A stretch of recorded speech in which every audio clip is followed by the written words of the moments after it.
जी नाज़रीन, खबर शामिल करते हैं जड़ावाला से। जड़ावाला शहर में ईसाइयों ने कुरान मजीद की बेहुरमती की।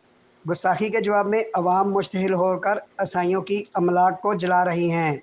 अगर अगर आसिया मरोना को फांसी दी होती तो आज ये दिन ना देखना पड़ता। तफसीलात के मुताबिक आज सुबह 5 बजे तहसील जड़ावाला ज़िला फैसलाबाद में सैनमा चौक के मकाम पर मलून ईसाई पादरी ने कुरान पाक की बेहुरमती की है। मलून पादरी मौका से फ़रार हो गया। मसीही बरादरी की बस्ती को पुलिस की भारी नफरी ने हिफाजती तौर पर घेरे में ले लिया, जबकि पादरी को अभी तक गिरफ्तार नहीं किया जा सका। मीडिया रिपोर्ट्स के मुताबिक जड़ावाला की तमाम मार्केटें बंद हैं और सड़कों को ब्लॉक कर दिया गया है।